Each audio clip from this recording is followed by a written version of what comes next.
Ang sinaunang vampira, na nakatago sa loob ng isang kabaong, na unti-unting nagkakalat ng sakit, takot, at kamatayan, saan man ito mapunta. Nagsisimula ang pelikula sa pagpapakilala ng isang batang babae na nagngangalang Ellen, na nabubuhay sa matinding kalungkutan.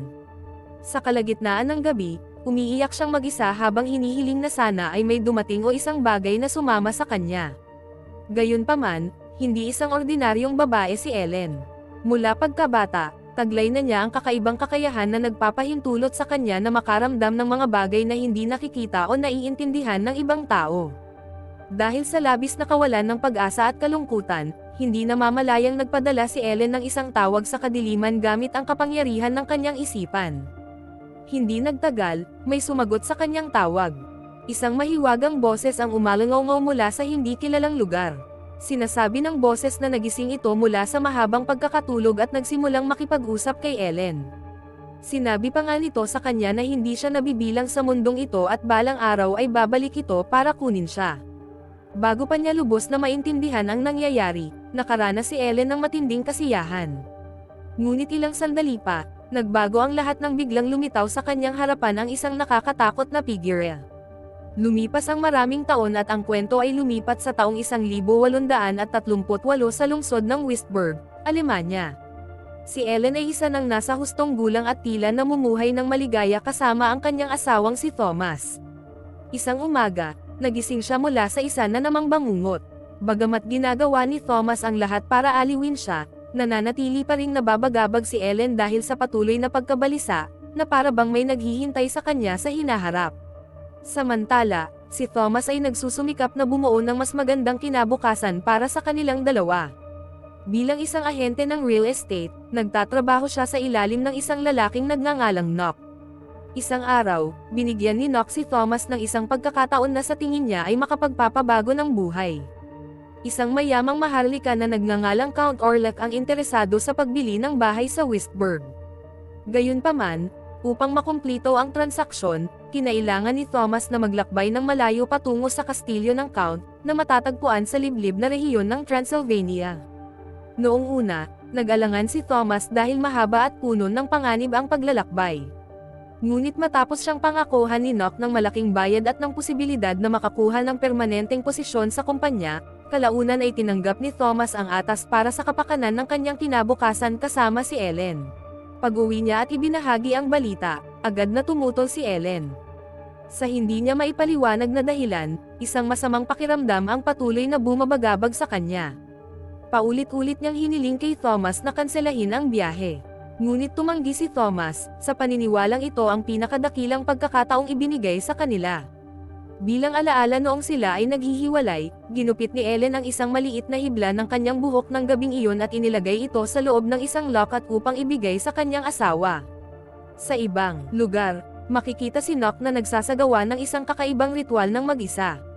Habang nakikipag-usap sa isang di nakikitang presensya, ipinahayag niya na ang lahat ng paghahanda ay tapos na at hinihintay na lamang niya ang pagdating ng kanyang Panginoon. Bagamat nananatiling hindi alam ang pagkakakilanlan ng mahiwagang figurang ito, malinaw na may itinatago si Knock na isang madilim na sikreto mula sa lahat ng nakapaligid sa kanya. Kinabukasan, sa wakas ay sinimulan na ni Thomas ang kanyang paglalakbay.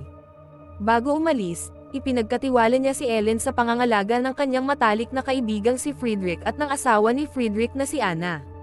Bagamat pinipilit niyang manatiling matatag, hindi maitago ni Ellen ang kanyang pagkabalisa habang pinapanood ang kanyang asawa na umalis sa lungsod. Pagkatapos ng mahabang paglalakbay, sa wakas ay nakarating si Thomas sa isang maliit na nayon sa Transylvania. Mula nang tumuntong siya roon, napansin niya na tila takot at atubiling makipag-usap sa kanya ang mga taga-nayon. Agad na nagbago ang kanilang mga ekspresyon nang banggitin ni Thomas si Conde Orlok at ipaliwanag ang layunin ng kanyang pagbisita. Dahil gabi na, balak na lamang ni Thomas na magpalipas ng gabi roon bago ipagpatuloy ang kanyang paglalakbay kinabukasan. Gayunpaman, kitang-kita ang takot ng may-ari ng bahay tuluyan nang malaman niyang plano ni Thomas na bisitahin ang kastilyo ng Konde. Paulit-ulit siyang binalaan ng lalaki na itigil ang paglalakbay, iginiit na ang kastilyo ay hindi dapat puntahan ni Newman. Noong una, tumanggi pa nga ang may-ari ng bahay tuluyan na popahan siya ng isang silid. Gayunpaman, nananatiling determinado si Thomas na ipagpatuloy ang kanyang misyon. Matapos mag-alok ng doble sa karaniwang presyo, sa wakas ay nakumbinsi niya ang may-ari ng bahay tuluyan na patuloyin siya ng gabing iyon. Kinabukasan, nagulat si Thomas nang matuklasan na ang nayon, na tila masigla noong nakaraang gabi, ay tuluyan ng tiwangwang. Walang kahit isang tao ang nakikita at maging ang kanyang kabayo ay nawala.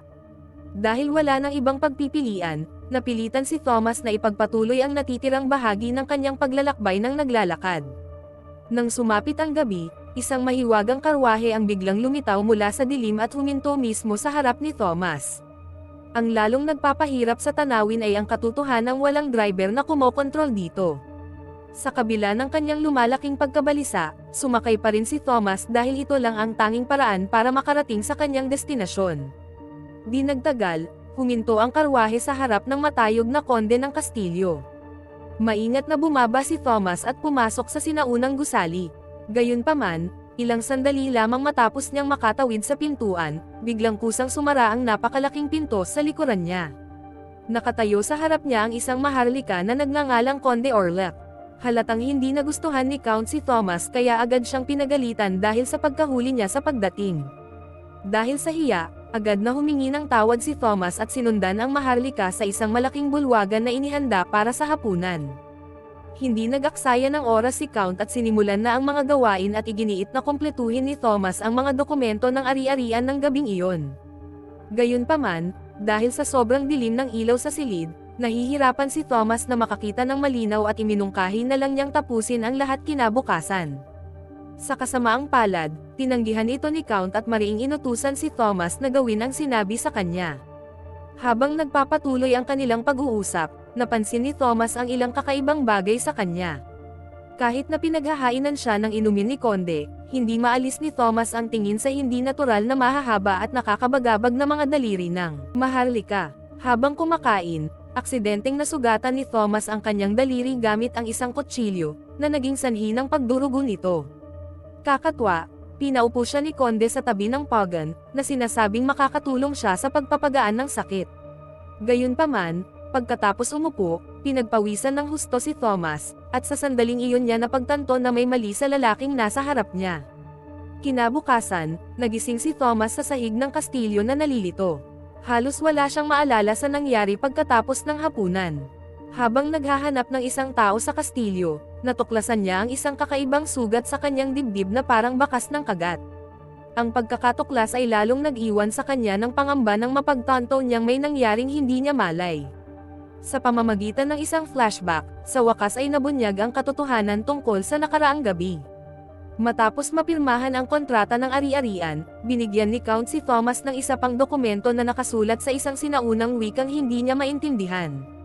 Nanghihina at nalilito, napilitan si Thomas na pirmahan ito nang hindi alam ang nilalaman nito. Kinuha rin ni Count ang locket na ibinigay sa kanya ni Ellen.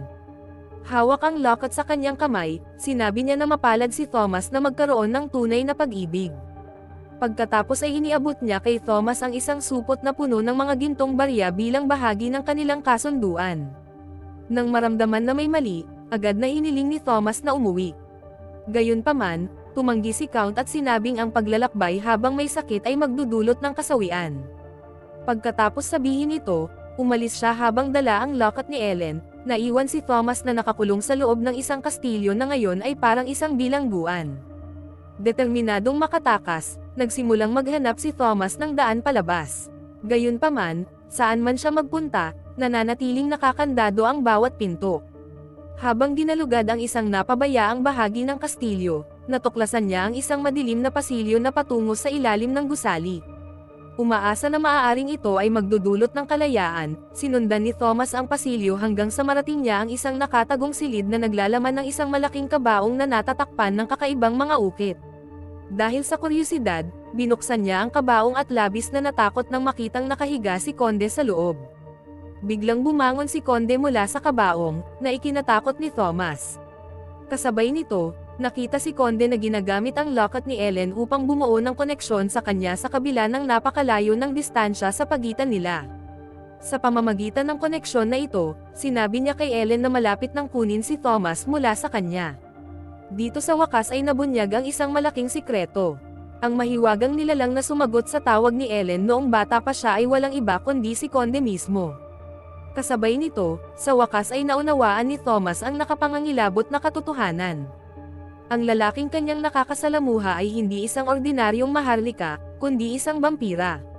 Ang marka ng kagat sa kanyang dibdib ay nagsisilbing patunay na kinain ng Conde ang kanyang dugo noong nakaraang gabi. Samantala, ang kalagayan ni Ellen sa Visburg ay patuloy na lalong nagiging nakababahala. Naabutan siya ni Friedrich na naglalakad ng hindi niya namamalayan ang kanyang ginagawa. Dahil sa takot na may mangyaring masama, agad niyang tinawag ang isang doktor na nagngangalang Dr. Sivers upang suriin ito. Matapos maobserbahan ang kanyang mga sintomas, pinaghihinalaan ni Dr. Sivers na si Ellen ay dumaranas ng malubhang sakit sa pagtulog. Iminungkahi pa niya na kung lalala ang kanyang kondisyon, maaaring kailanganin niyang pigilan ang kanyang sarili upang maiwasan ang hindi namamalayang pananakit sa kanyang sarili. Habang pinag-uusapan nila ang sitwasyon, biglang umungol si Ellen at tila hindi mapakali sa kanyang pagtulog. Sa pagtatangkang pakalmayan siya, binigyan ni Dr. Sivers ng pampakalma upang mas mapayapa siyang makapagpahinga. Samantala, si Thomas, nakagigising lang, ay natagpuan ang kanyang sarili na hinahabol ng ilang mababangas na hayop. Dahil wala nang ibang pagpipilian, desperadong lumabas siya mula sa bintana ng kastilyo at itinapon ang kanyang sarili sa ilog sa ibaba. Kinabukasan, nakatanggap ng balita si Dr. Sivers tungkol sa isang pasyente na may kakaibang pag-uugali na kamakailan lamang ay dinala sa ospital. Dahil sa kanyang kuryosidad, agad niya itong tiningnan. Laking gulat niya nang ang pasyente ay si Nock pala, ang amo ni Thomas. Ibang-iba na ang lalaki sa dati niyang anyo. Mukha siyang baliw at napapaligiran ng mga bangkay ng hayop. Sa kabila ng nakakagambalang kilos niya, paulit-ulit na sinasabi ni Nock na malapit nang dumating ang kanyang amo. Nang tangkaing kausapin siya ni Dr. Sivers, biglang nilamon ni Nock ang isang ibon sa harap ng lahat. Nang tanungin tungkol sa pagkakakilanlan ng gurong ito, tumanggi si Nock na magbigay ng malinaw na sagot. Sa halip, naging agresibo siya at inatake ang doktor. Nang gabing iyon, muling lumala ang kalagayan ni Ellen. Biglang nanginig ang kanyang katawan at paulit-ulit niyang ibinubulong na may paparating na figure. Dahil dito, hinala ni Dr. Sivers na ang kakaibang kalagayan ni Ellen ay maaaring may kaugnayan sa kakaibang pag-uugali ni Nock. Nang mapagtanto niyang ang kaso ay lampas sa kanyang kadalubhasaan, pinayuhan niya si Friedrich na humingi ng tulong sa isang mas may karanasang espesyalista, ang kanyang dating tagapagturo, si Dr. Alban. Samantala, natagpo ang walang malay si Thomas sa pampang ng ilog ng isang grupo ng mga madre. Dinala nila siya sa isang simbahan at inas-ikaso ang kanyang mga pinsala. Matapos magkamalay, binalaan ng mga madre si Thomas na nakatagpo siya ng isang lubhang mapanganib na masamang puwersa. Hinimok pa nga nila siyang manatili sa simbahan, sa paniniwalang ang banal na lugar ay maaaring magprotekta sa kanya mula sa anumang humahabol sa kanya. Gayunpaman, labis na nag-aalala si Thomas kay Ellen. Kumbinsido na may masamang nangyayari sa kanyang asawa, nagpasya siyang umuwi agad, kahit na hindi pa lubusang gumagaling. Di nagtagal, dumating sina Friedrich at Dr. Sivers sa bahay ni Dr. Alban upang humingi ng tulong. Nang makita niya ang kanyang dating estudyante, mainit silang tinanggap ni Alban. Ngunit bago pa man nila maipaliwanag kung bakit sila pumunta, nahulaan na ni Alban na ang kanilang kinakaharap ay isang dalagang nakakaranas ng kakaibang mga pangyayari na hindi kayang ipaliwanag sa pamamagitan ng medikal na paraan. Ang kanyang tumpak na hula ay nag-iwan kina Friedrich at Dr. Sivers na natigilan, na para bang alam na niya kung ano ang kanilang kinakaharap. Kasabay nito, nakakuha si Thomas ng kabayo at agad na sinimulan ang kanyang paglalakbay pabalik sa Weisberg. Gayunpaman, lingid sa kanyang kaalaman, isang mas malaking banta ang patungo rin sa lungsod. Si Count ngayon ay naglalakbay na nakatago sa loob ng isang kabaong, isinasakay sa isang barkong pangkalakal. Sa una, tila normal ang paglalakbay, ngunit di nagtagal, isang serye ng mga nakakakilabot na pangyayari ang nagsimulang maganap. Isa-isang nagkasakit ang mga tripulante. Marami sa kanila ang dumaranas ng matinding sintomas bago namatay ng walang maliwanag na dahilan. Mas lumala pa ang sitwasyon nang magsimulang lumitaw ang napakaraming daga sa buong barko. Nang makita ito, nagsimulang maghinala ang kapitan na maaaring may dala silang nakamamatay na salot. Samantala, Pagdating sa Weisberg, agad na nakipagkita si Dr. Alban kay Ellen upang alamin kung ano talaga ang nangyayari sa kanya. Sa kanilang pag-uusap, isiniwalat ni Ellen na mayroon siyang kakaibang kakayahan simula pagkabata. Madalas niyang nararamdaman o nalalaman ang mga bagay-bagay bago pa man mangyari ang mga ito. Inamin din ni Ellen na noong bata pa siya, labis siyang nalulungkot at naghahangad na sana ay may makakasama siya. Sa panahong iyon, isang mahiwagang nilalang ang pumasok sa buhay niya. Simula ng engkwentrong iyon, siya ay ginugulo ng mga bangungot na lalong naging nakakatakot sa paglipas ng mga taon. Habang ikinukwento ang kanyang nakaraan, biglang nawalan ng malay si Ellen. Mabilis siyang sinuri ni Dr. Alban at sinubukan ang ilang pagsusuri upang obserbahan ang kanyang mga reaksyon. Ang nakakumbinsi sa kanya na may mali ay nang iturok niya ito gamit ang isang malaking karayom, ngunit walang ipinakitang reaksyon si Ellen sa sakit. Ilang sandali pa, muling dinapuan ng matinding kumbulsyon ang kanyang katawan. Sa sobrang takot, paulit-ulit niyang iginiit na may paparating. Sinubukan ni Alban na tanungin kung sino ang tinutukoy niya, ngunit hindi makapagbigay ng malinaw na sagot si Ellen. Nang tuluyan na siyang kumalma, nakipag-usap ng pribado si Dr. Alban kina Friedrich at Dr. Sivers. Ayon sa kanya, ang nararanasan ni Ellen ay hindi isang ordinaryong sakit na maipapaliwanag ng agham. Naniniwala siya na may isang masamang puwersa na nakakaimpluwensya sa kanya at may isang bagay na lubhang mapanganib na papalapit sa kanila. Bagamat nahihirapan sina Friedrich at Dr. Sivers na tanggapin ang kanyang paliwanag, nananatiling kumbinsido si Alban na ang banta na kanilang kinakaharap ay mas malaki kaysa sa isang simpleng sakit sa pag-iisip o paulit-ulit na bangungot. Samantala, patuloy na lumalala ang sitwasyon sa barko. Napilitan ang mga tripulante na itapon ang kanilang mga patay na kasama sa dagat habang patuloy na tumataas ang bilang ng mga biktima. Walang nakakaintindi sa tunay na nangyayari, ngunit alam nilang lahat na may nakatagong nakakatakot na bagay sa barko. Dahil sa kuryosidad sa pinagmulan ng walang katapusang mga daga, sa wakas ay naglakas loob ang isang tripulante na siyasatin ang mahiwagang kabaong na nakaimbak sa lalagyan ng kargamento. Gayunpaman, sa sandaling buksan niya ito, biglang lumitaw si Conde mula sa kadiliman.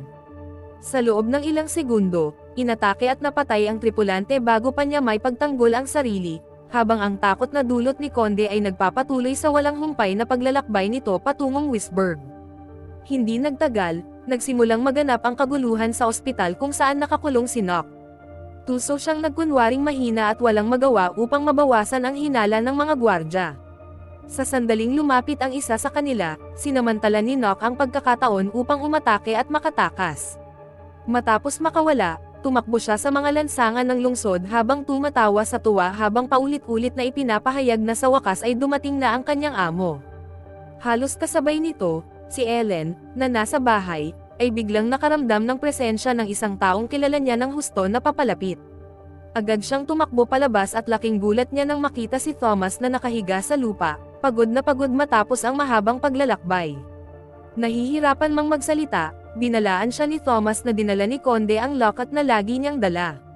Di nagtagal, nayanig ang buong lungsod ng Weisberg sa balita ng pagkawasak ng barko sa daungan. Gayunpaman, ang barkong dapat sana'y kargamento lamang ang dala ay nagdala rin ng libu-libong daga, na mabilis na kumalat sa buong lungsod. Sa loob ng maikling panahon, dumami ang kanilang bilang, na nagdulot ng takot sa mga taga-bayan. Samantala, sa wakas ay muling nakipagkita si Nock kay Conde. Taglay ang buong dedikasyon, pinangunahan niya ang vampira sa isang abandonadong bahay na magsisilbing bagong tagwan niya. Sa kanilang pagkikita, ipinaalam ni Nock kay Count na buhay pa si Thomas. Inalok pa niya na patayin si Thomas kung ang presensya nito ay magiging banta sa kanilang mga plano. Gayunpaman, tinanggihan ito ni Count. Ayon sa kanya, may papel pa rin na dapat gampanan si Thomas.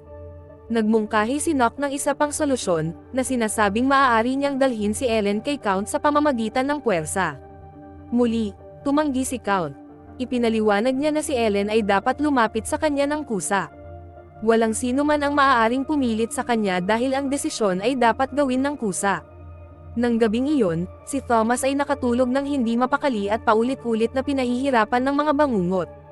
Sa isang punto, hindi niya namamalayang naitulak niya si Ellen habang natutulog. Nalungkot at nalilito sa kung gaano kalaki ang ipinagbago ng kanyang asawa, nagpa siya si Ellen na magpalipas ng gabi sa bahay ni Anna upang makapagpahinga ng mapayapa si Thomas. Sa ibang lugar, nagtipon sina Friedrich, Dr. Sivers, at Dr. Alban upang pag-usapan ang lumalalang sitwasyon sa lungsod. Ang mga daga na pumupuno sa mga lansangan ay nagsimulang magkalat ng sakit, habang ang bilang ng mga biktima ay patuloy na tumataas araw-araw. Sinusubukan pa rin ni Friedrich na makahanap ng makatwirang paliwanag para sa lahat ng nangyayari. Gayunpaman, iba ang pananaw ni Dr. Alban sa mga bagay-bagay. Ayon sa kanya, hindi lahat ng bagay ay maaaring ipaliwanag sa pamamagitan ng agham. Minsan, kailangan tanggapin ng mga tao na may ilang mga bagay na umiiral na lampas sa pangunawa ng tao. Doon isiniwalat ni Alban ang kanyang hinala na ang salot na kumakalat sa buong lungsod ay hindi lamang ang banta na kanilang kinakaharap. May dumating na mas mapanganib na bagay kasama ng barkong iyon. Ipinaliwanag ni Alban na ang nilalang ay kilala bilang Nosferatu, isang sinaunang vampira na nabubuhay sa pamamagitan ng pagkain ng dugo ng tao at nag-iiwan ng kamatayan saan man ito mapunta. Parang imposible ang paliwanag para kay Friedrich, ngunit sa bawat bagong trahedyang naganap, ang teorya ay lalong nagiging mahirap baliwalain. Samantala, sa kalagitnaan ng gabi, biglang nagising si Ellen mula sa kanyang pagkakatulog. Sa sandaling iminulat niya ang kanyang mga mata, nakita niya ang konde na nakatayo sa harap niya. Ang pagpapakita ng vampira ay pumuno sa kanya ng takot. Mahinahong ipinaalala sa kanya ni Count ang nakaraan na ilang taon niyang sinusubukang kalimutan. Sinabi niya sa kanya na ang lahat ay nagsimula dahil sa kanya. Dahil maraming taon na ang nakalilipas, siya ang tumawag sa kanya mula sa kadiliman. Ngayong natagpuan na niya ang daan pabalik sa kanya, narito siya upang angkinan ang ugnayan na nabuo sa pagitan nila. Isiniwalat din ni Count na pumirma si Thomas ng isang kontrata na hindi niya namamalayang nagtali sa kanya sa vampira kapalit ng mga gantimpalang ipinangako sa kanya. Tumanggi si Ellen na maniwala sa kanya, ngunit iginiit ni Count na lahat ng sinasabi niya ay totoo. Gayunpaman, nilinaw niya na hindi niya ito pipilitin. Ang desisyon ay kay Ellen lamang. Malaya siyang tanggapin o tanggihan siya. Bago mawala, binigyan siya ng konde ng 3 araw para gumawa ng kanyang desisyon. Gayunpaman, nagbabala rin siya na kung tatanggi siya, si Thomas at ang mga tao ng Wisburg ang magdurusa sa mga kahihinatnan. Ilang sandali pa, biglang nagising si Ellen. Noong una, inakala niyang bangungot lamang ang lahat, ngunit nang tumingin siya sa tabi niya, nakita niya si Anna na nanghihina at nakahiga sa sahig habang maraming daga ang gumagala sa malapit. Kinabukasan, patuloy na lumalala ang mga kondisyon sa lungsod. Ang mga ospital ay napupuno ng mga may sakit at mga taong desperadong humihingi ng tulong. Nahihirapan ang mga doktor na makasabay sa pagdami ng mga pasyente bawat oras. Kasabay nito, lalong lumalala ang kalagayan ni Anna. Nang bisitahin siya ni Friedrich, inamin niya na may nararamdaman siyang kakaibang nangyayari sa loob ng kanyang katawan. Aniya, parang unti-unti siyang nagiging ibang tao at hindi na niya nakikilala ang sarili. Lalong nag-alala si Friedrich dahil tila isa-isang nakakaapekto sa mga taong pinakamalapit sa kanya ang salot na kumakalat sa buong Wisburg. Sa gitna ng lumalaking kaguluhan, sinubukan ni Ellen na babalaan si Friedrich na ang mga nakakatakot na pangyayaring Samire sa kanilang lungsod ay hindi lamang nagkataon. Kumbinsido siyang may paparating na isang malaking panganib at mas marami pang buhay ang maaaring mawala kung hindi sila kikilos agad. Gayunpaman, si Friedrich, dahil sa pagod sa pisikal at emosyonal na aspeto, ay tuluyang nawalan ng pasensya. Sa kanyang paningin, si Ellen ang naging sanhi ng lahat ng kasawiang palad na Samalot sa kanyang pamilya. Dahil sa galit at kawalan ng pag-asa, inutusan niya sina Ellen at Thomas na umalis sa kanyang bahay at huwag nang bumalik. Bagamat desperadong nagmakaawa si Ellen sa kanya, ipinaliwanag na mahina pa rin si Thomas at wala na silang ibang mapupuntahan, tumanggi si Friedrich na makinig. Sa huli, walang nagawa si Ellen kundi iuwi ang kanyang asawa sa kanilang sariling tahanan. Matapos itago ang kanyang sikreto sa loob ng maraming taon, sa wakas ay isiniwalat ni Ellen ang kanyang buong nakaraan kay Thomas. Inamin niya na noong siya ay mas bata pa at nilulukob ng hindi matiis na kalungkutan, nasangkot siya sa nilalang na kilala na nila ngayon bilang konde. Noong una, inakala ni Ellen na ang presensya nito ay maaaring pumuno sa kawalan sa kanyang buhay. Gayunpaman, sa paglipas ng panahon, ang relasyong iyon ay nauwi sa isang nakakatakot na bagay at ibinulid siya sa isang kadiliman na hindi niya kailanman matatakasan. Ang pag-amin ay labis na ikinagulat ni Thomas. Mahirap para sa kanya na tanggapin na ang lahat ng nangyayari sa kanilang paligid ay maaaring masubaybayan pabalik sa nakaraan ng kanyang asawa.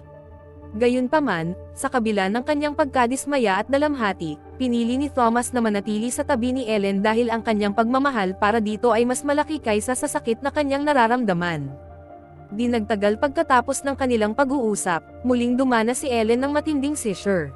Sa halos kawalan ng malay na estado, may sinabi siya na labis na ikinasakit ni Thomas, na sinasabing hindi niya ito kailanman mapapasaya sa paraang ginawa ni Count. Ngunit, napagtanto ni Thomas na ang kanyang asawa ay hindi talaga nagsasalita bilang kanyang sarili.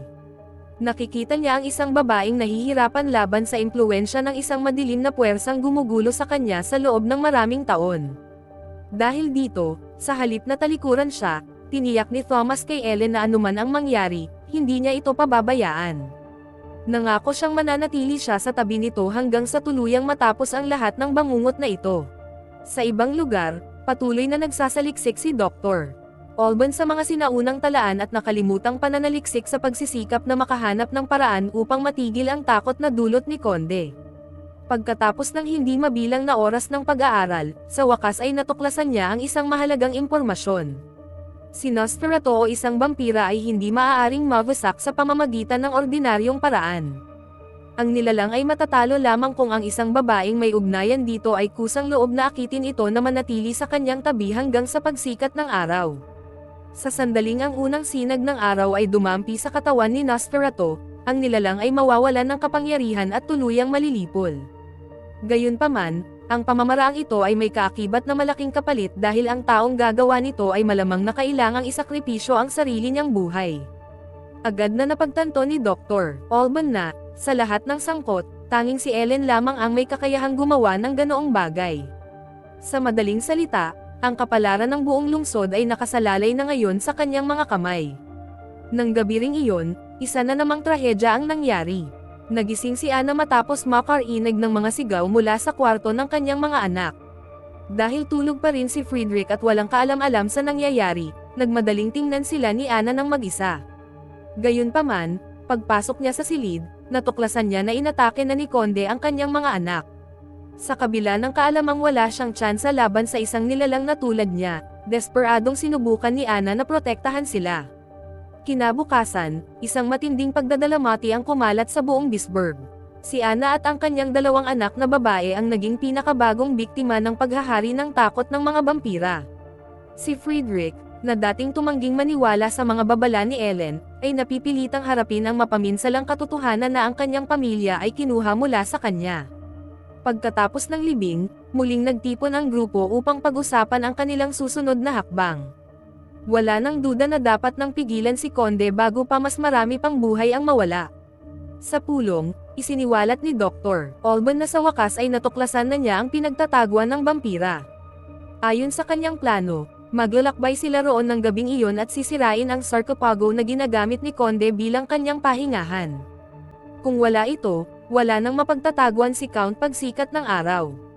Gusto ni Ellen na sumama sa misyon, ngunit agad na tumanggi si Thomas. Matapos ang lahat ng nangyari, hindi niya matiis na ilagay muli siya sa panganib.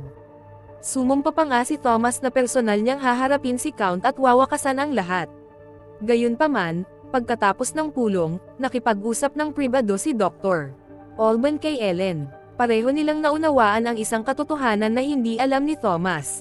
Ang pagsira sa sarcophago o direktang pag-atake kay Conde ay malamang na hindi sapat upang pigilan siya. Ang tanging paraan upang tunay na matalo si Nosferatu ay ang pagsasagawa ng sakripisyo na inilarawan sa mga sinaunang talaan. Nauunawaan ni Ellen ang eksaktong kahulugan nito at tinatanggap ang posibilidad na kailangan niyang ibigay ang kanyang sariling buhay upang iligtas ang mga taong mahal niya. Dahil alam ni Dr. Alban na hindi papayagan ni Thomas ang ganoong plano, nagpasya siyang ilihim ito. Balak niyang panatilihing abala si Thomas sa napiling gabi habang isinasagawa ni Ellen ang gawaing tanging siya lamang ang makakagawa. Nang hapong iyon, hinanap ni Thomas si Friedrich. Gayunpaman, pagdating niya sa bahay ni Friedrich, wala na siya. Lingid sa kanyang kaalaman, nasa puntod na pala ng kanyang pamilya si Friedrich. Ang pagkawala ng kanyang asawa at 2 anak na babae sa maikling panahon ay lubos na sumire sa kanyang buhay. Hindi nagtagal, dumating din sa sementeryo sina Thomas, Dr.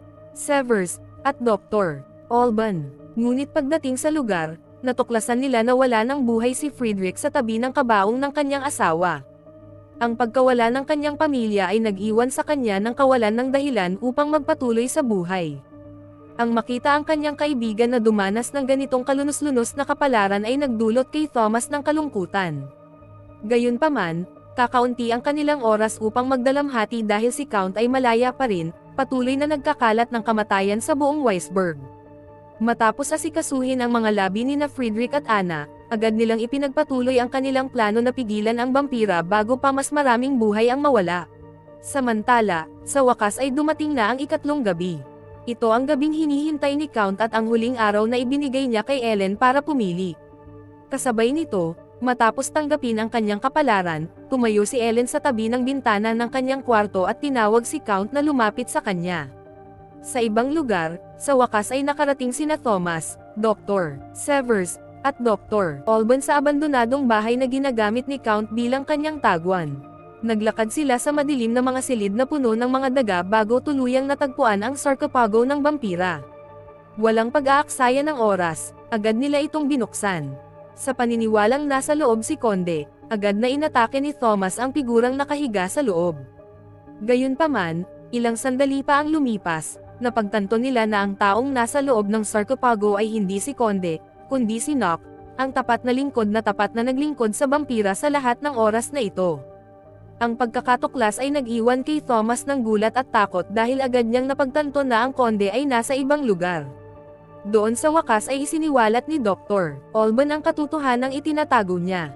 Ipinaliwanag niya na ang pagsira sa sarkopago ay hindi sapat upang mapatay si Conde. Ang tanging paraan upang wakasan ang lahat ay sa pamamagitan ng sakripisyong kanilang napag-usapan kanina. Nang marinig ito, sa wakas ay naunawaan ni Thomas kung bakit siya dinala ni Alban doon. Sinadyang iniwang mag-isa si Ellen para harapin si Count upang maisakatuparan nito ang planong kanilang inihanda. Agad na nilamon ng galit si Thomas nang mapagtanto niyang isinasapanganib ng kanyang asawa ang kanyang buhay. Gayunpaman, iginiit ni Alban na wala ng ibang paraan. Kung gusto nilang iligtas si Weisburg, dapat mangyari ang sakripisyo. Sinimulan ni Alban na sunugin ang pinagtataguan ni Count upang mawalan na ng masisilungan ang vampira, habang sina Thomas at Dr. Severs ay nagmamadaling bumalik sa pag-asang may iligtas pa rin nila si Ellen. Samantala, hinintay ni Ellen ang pagdating ni Count sa kanyang silid. Suot ang damit pangkasal na inihanda niya, hindi nagtagal, sa wakas ay lumitaw ang Conde. Gusto pa ring siguraduhin ng vampira na pinipili ni Ellen ang landas na ito ng kusa. Para mailigtas ang mga taong mahal niya, tinanggap ni Ellen ang presensya ni Count ng walang pagtutol. Dahil sa paniniwalang sa wakas ay nakuha na niya ang matagal na niyang minimithi, itinoon ni Count ang lahat ng kanyang atensyon kay Ellen. Hindi niya namalayan na siya ay nahuhumaling sa isang patibong, nanatili siya sa tabi nito at dahan-daang sinimulang kainin ang dugo nito. Habang si Count ay lubos na nahuhumaling kay Ellen, hindi niya napansin na patapos na ang gabi. Kalaunan, ang mga unang sinag ng araw ay nagsimulang sumikat sa bintana ng kwarto. Noon lamang napagtanto ni Count na huli na ang lahat, ang kanyang katawan ay nagsimulang mawalan ng lakas at unti-unting gumuguho sa ilalim ng sikat ng araw. Matapos ang mahabang panahon ng pagkalat ng kamatayan at pagdurusa, sa wakas ay naranasan na rin ni Conde ang kanyang kamatayan. Di nagtagal, dumating si Thomas sa silid. Dahil sa labis na pagkawala ng dugo, si Ellen ay nasa kritikal na kondisyon na. Huling hininga niya matapos matagumpay na mailigtas ang lungsod ng Weisburg mula sa takot ng Nosferatu magpakailanman. Dahil sa kanyang katapangan, sa wakas ay natapos na ang sumpang nakabitin sa lungsod at ang salot na nagdulot ng kamatayan sa Weisburg ay hindi na nagbabanta sa mga tao nito. Bagamat nailigtas na ang lungsod at sa wakas ay tapos na ang bangungot, si Thomas ay nalungkot matapos mawala ang babaeng mahal niya. At dahil doon, nagtatapos ang kwento.